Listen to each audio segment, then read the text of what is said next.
All right, Joe, let's have a bit more of a chat just on you. Obviously, we've talked about the game ahead this weekend. And the Brisbane Classico, I'm not sure too many people might not sort of know the reasonings behind its name.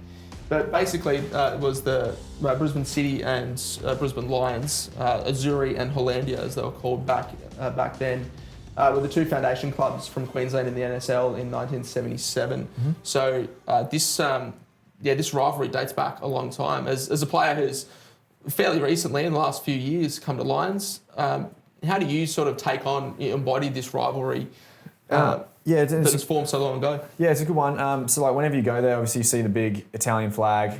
We've got the Dutch club right next to ours. So where I think anyone that plays for both sides is very aware of the history of their own clubs. And you know, whenever we play Brisbane City or whenever we have in the past, our staff or the old boys, particularly considering that most of our staff are Lions old boys, they sort of go through some stories or games, historical moments, if you like, that have happened between the two teams, and it's awesome. Like it's so good. Like there's newspaper articles, there's like some of the videos we see, and actually sometimes just even speaking to some of the old boys around Lions, like it's a bit different now, but back then it was just like, who do you play for? Lions. Who do you hate? City. You know what I mean? So like there was always that rivalry there. Darren makes sure to mention that he's got some great stories of his own against Brisbane City. Fantastic. And it's awesome, I think it shocked everyone when they went down. And absolutely, they're a huge club. They deserve to be in the NPL, and I think they're good enough to be challenging high in the NPL for the title, for all the titles. They have that squad, they have that coach, they have the club. So they're back where they belong. And as a player, you just love playing big games. That's why you play. You play big games, and this is as big as they get in terms of history and rivalry for us. Absolutely. You say you have those stories. Do you prepare differently for this game compared to others? Well, the 70s and the 80s are a bit different to now. But you don't really prepare. I mean, at the end of the day, there's still a job to do. We're all very aware, and the atmosphere, you can definitely feel it. We played them in the Cup last year, and that whole City Grandstand was full. And we had, it's proud to see half the grandstand was orange. And there's always a bigger crowd at our place when they come as well. So you still got a job to do. So we still prepare to win the game how we think we can. But it does, it's not really hard to get up for that one, if that makes sense. You don't really need extra motivation to get up for it. Brisbane City had an absolutely fantastic year last year. Obviously, it was a shock to a lot of people when they went down at the end of 2020, but they made a point of wanting to come back straight away and did not drop a single point. Went through fairly deep into the cup, came up against yourselves. They've obviously improved their squad as well overall. So what do you make of City's squad this year? I think when they went down, they made their intentions very clear in the QPL by signing who they did. Daniel Bowles, Fraser Hills of the likes, Brandon Reeves, these players, Scott Halliday, these players are like the NPL players or higher. Do you know what I mean? Like Bowlesy's won A-Leagues. Fraser is one of the best players in our league now, and he was last year as well. He's class. So their squad on paper, you just look at their backline alone: Bowlesy, Matt Smith, Luke Plummer, Jackson Simpkins. They're players that are NPL standard or higher. So we're under no illusions it'll be easy. They're a quality squad, and if we're being really lucky, it was a crazy game in the Cup last year. We got a little bit lucky with the penalty that we got. Moving on a year now, it's okay to say. But we got the rub on them last year. As I said, it was a great occasion. So, look, I'm just really looking forward to it. And it's good that they're back because it makes our league stronger. Absolutely, it is the first game back at CTM for the men's. The women's have played there a couple of times last week at least against Virginia. Ticket sales are actually gone online this year to sort of help out with them at the gates. So we'll have a link in the description and across our channels and Brisbane City's channels as well, where you can go and get tickets. I think it's only like $5 to go in, and it'll be a fantastic game to get some pizza, get some beer, get in the grandstand, and that's. What more do you want for your Easter? I don't know. What more do you want for your Easter Saturday? Pizza, beer, and footy. So fantastic game there. You had a very successful year last year, and it was very much deja vu from the 2020 before. Not only did you play and beat Olympic in the grand final, but you played and beat Peninsula Power, the premiers, in the semi-final at home. So AJ Kelly Park. So how was that to kind of go through that again? It was funny because they're two totally different years that ended the same. In 2020, we started the year on fire, and then COVID happened, and we didn't really adjust to COVID well. We lost half of our team to the Raw or to Melbourne or injuries. Like that's when Sean did his knee. Yeah. So we but we still made a run for the title. We just lost a couple of games late. And that 2020 final was, we just defended the whole game, really. I think they had Sakir that year, and he's insane. That guy was incredible.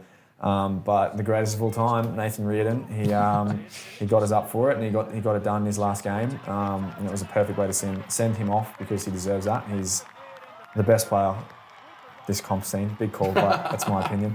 And last year was a bit different. We lost a lot of players last year, so we always knew it would take a bit of time to regroup, and it took way longer than we thought.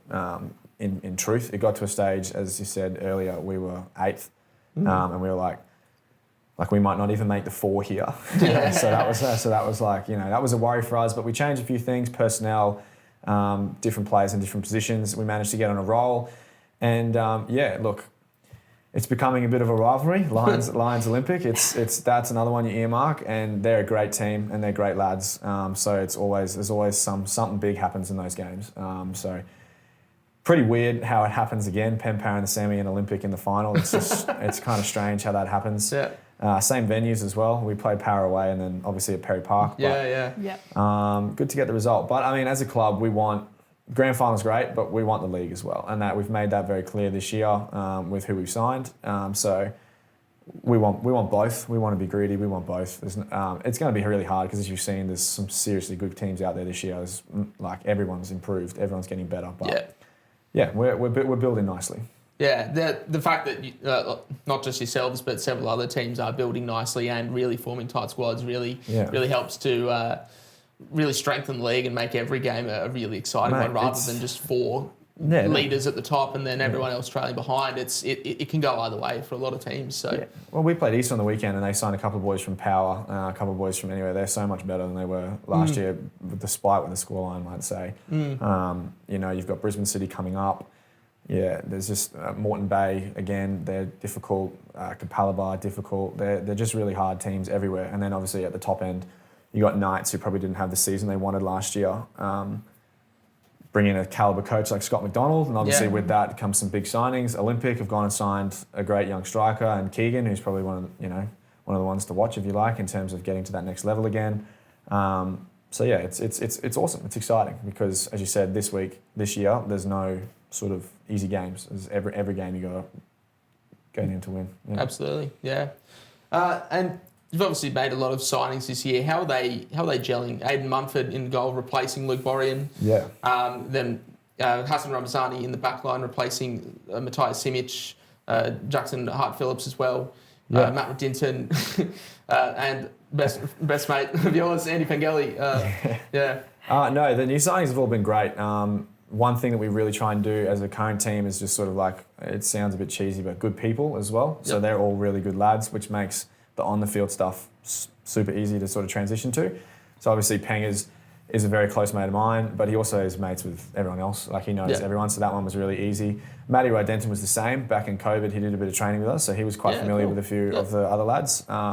And he's just a class act, man. He's an honest class act. And then the Raw boys that have come in have just been brilliant. Like obviously Luke and Aiden, totally different personalities. One doesn't wear a beanie, one does. But no, they've all been brilliant.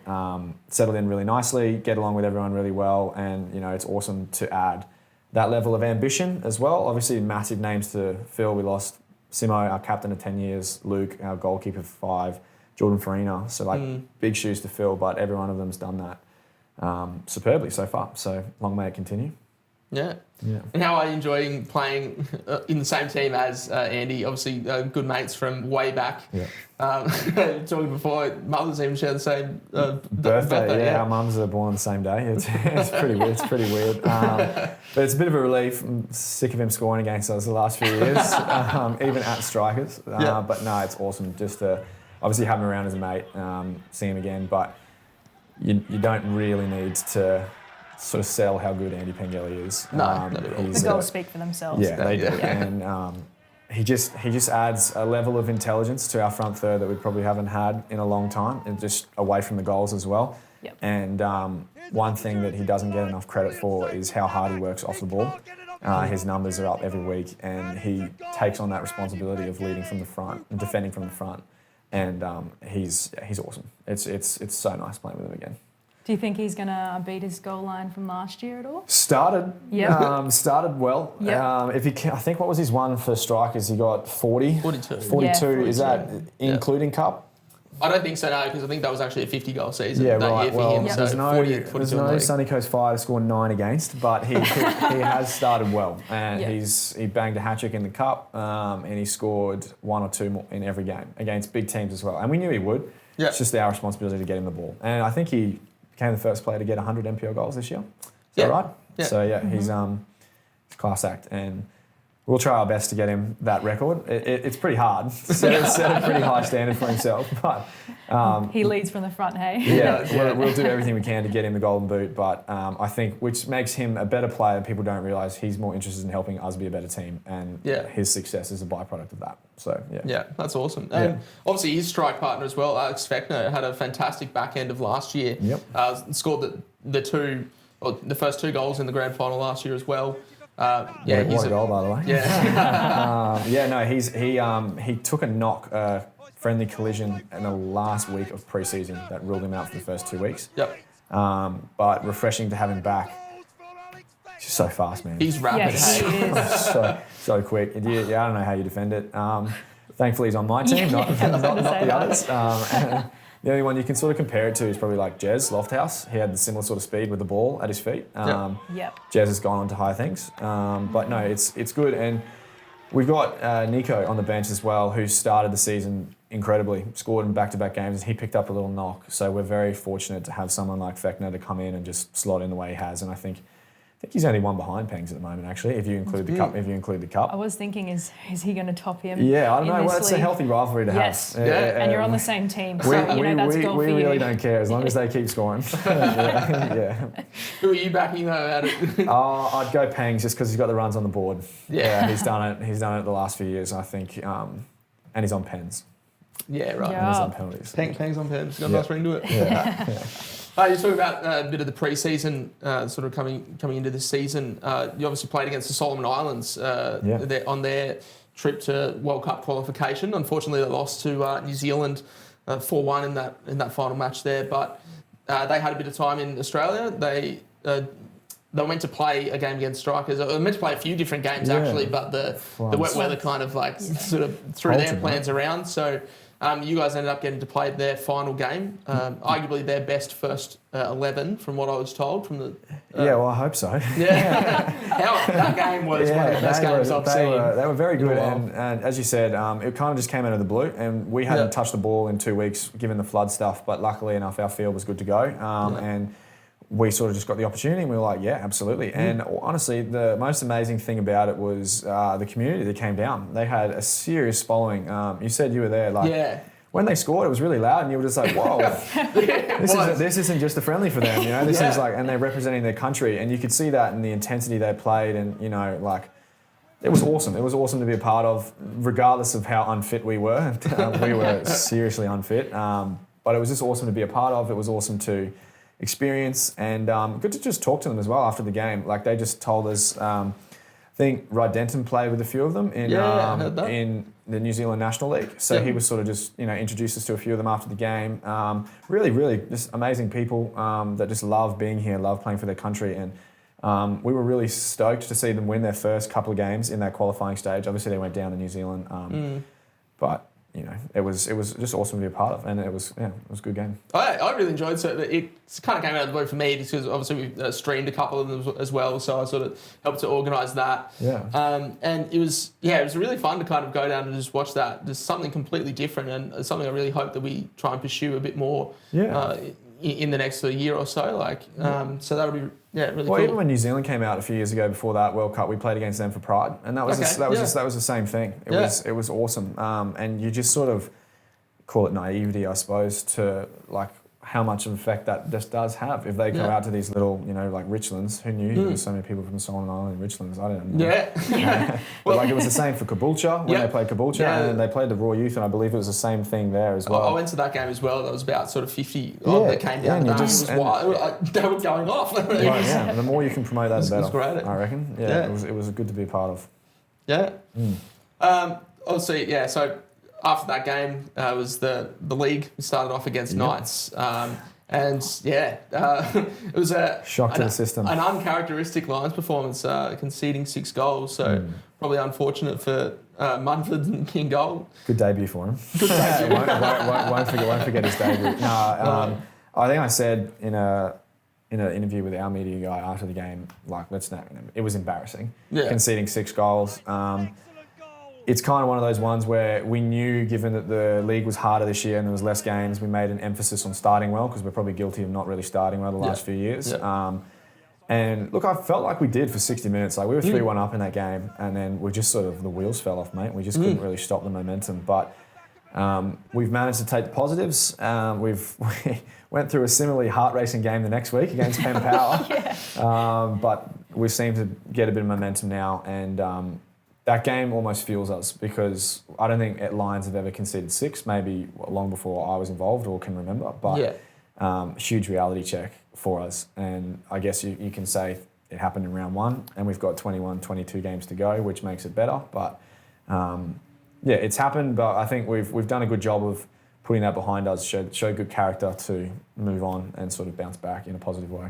Having those new people in your team gelling for the first time would have been tough, I suppose. So that's probably a good thing as well.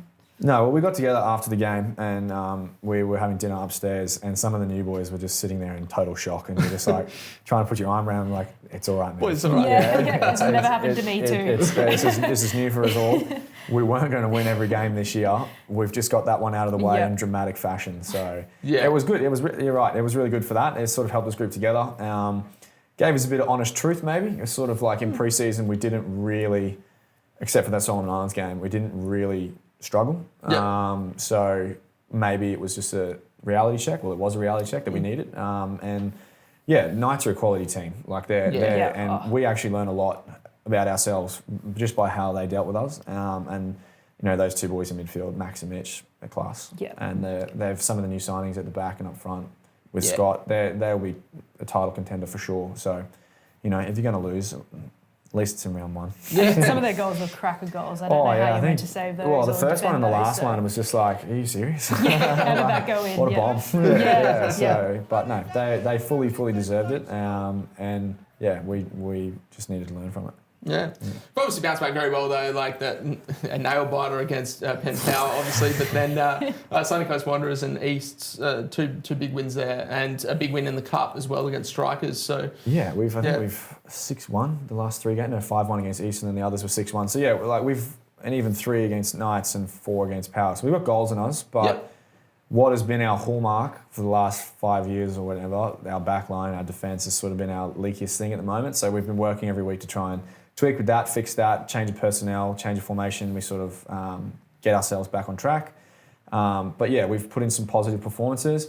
Still get an earful for conceding goals. Don't worry about that. We haven't kept a clean sheet yet. So, no, the trajectory is in the right way.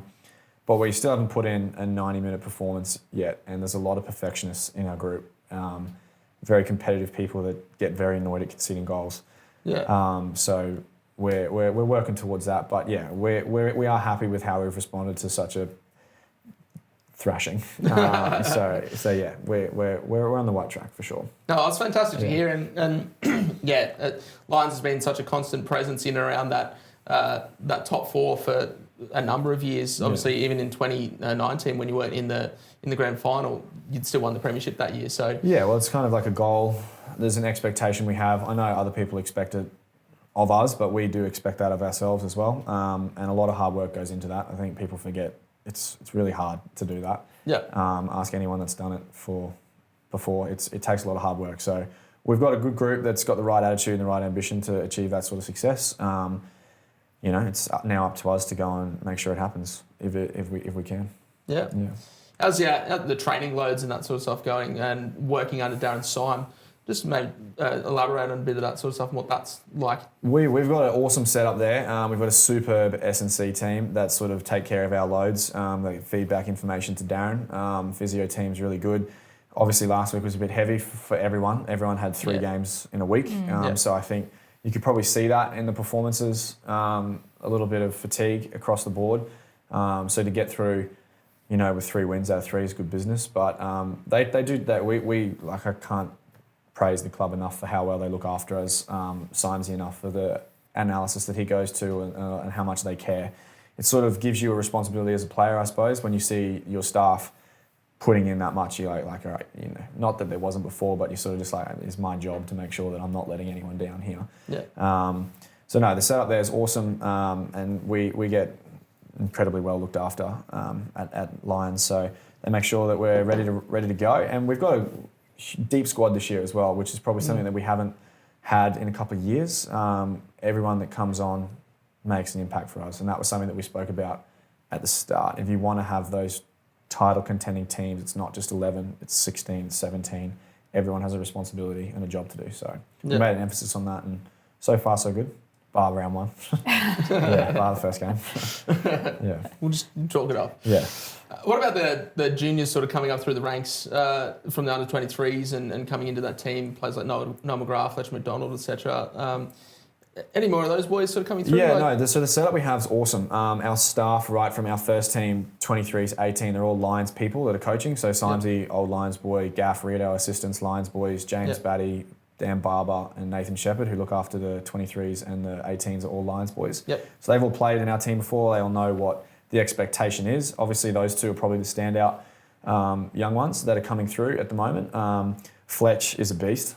Fletch he just needs to get his body right for a while, but he's awesome, man. Noah has more natural ability than I think anyone realises. And Noah was a Lions junior, I believe. Fletcher's from your neck of the woods in Toowoomba. But there's a couple of others as well. Zeke, Sher, Dang, and Cooper Nichols are all young boys I reckon to keep an eye out for. And it's good because they constantly train with us, and maybe in the past we've been guilty of the 23s potentially just coming in and being maybe slightly intimidated or maybe just not being up to that level. But this year they're pushing, and it's awesome because you need that and push the squad. Push the squad. But it's just really good to see. Like there's some. I was talking to someone the other day, and we were saying I just don't remember being like that good at that age. So it's really good to see how they're coming through and they're looking good, which is good to see.